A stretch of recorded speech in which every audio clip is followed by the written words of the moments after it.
sejauh ini aku cuma berharap Stephen bisa menerima keadilan seadil-adilnya, dihukum yang berat supaya bisa.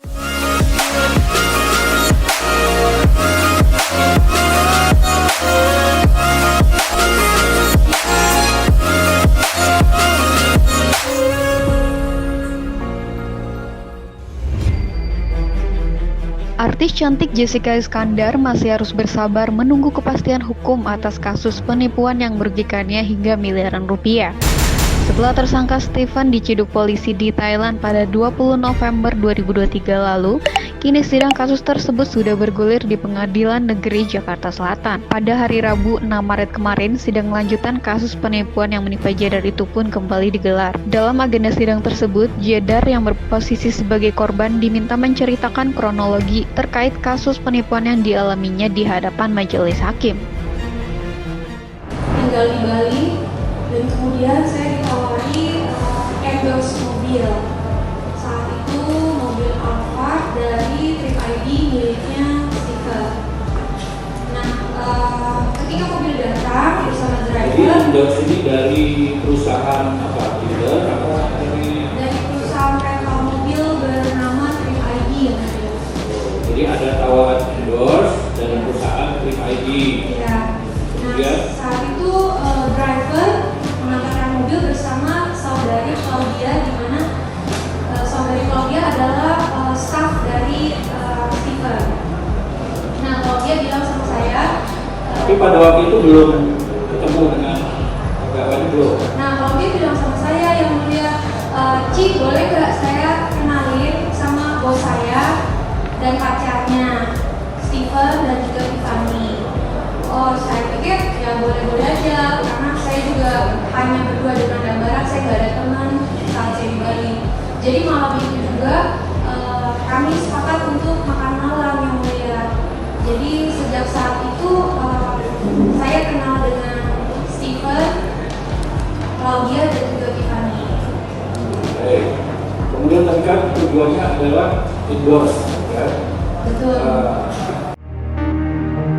Meskipun telah berusaha untuk menerima keadaan, Jedar tampak masih terpukul berat. Usai sidang, Ibunda El Barak dan Baby Don itu mengungkap kesulitannya setelah mengalami penipuan, mulai dari kondisi mental yang tidak stabil hingga sulit memberikan ASI, bahkan kerap terlibat cekcok dengan suami Vincent Verhaeghe. Bersyukurnya sang suami memilih tetap setia mendampinginya meski sempat ingin menyerah. Bagi Jedar, kerugian finansial yang signifikan itu sangat menyakitkan, mengingat jeripayanya selama 16 tahun bekerja keras untuk mengumpulkan uang bagi keluarganya, namun kini semuanya lenyap begitu saja. Kendati begitu, istri Vincent Verhaeghe itu mengaku akan berusaha ikhlas demi bisa kembali hidup tenang.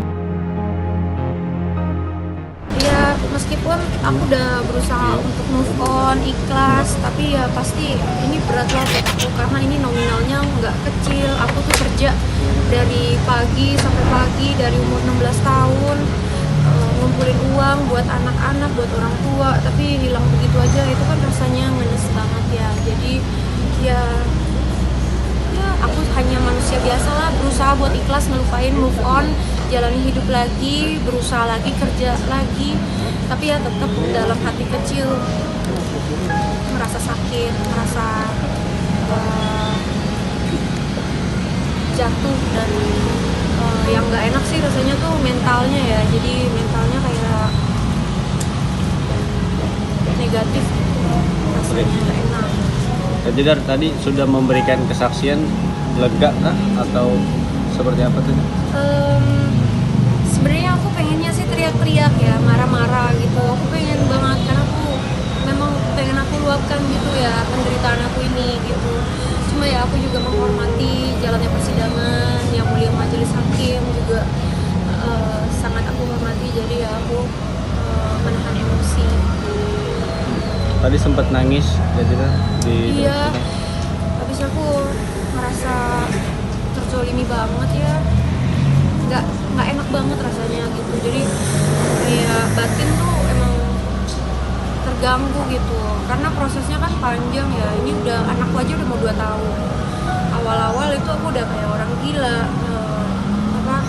stres, sampai air susu aku aja kan nggak keluar ya. Jadi aku itu yang paling aku sesalin, sampai aku nggak bisa nyusuin anak aku karena keadaan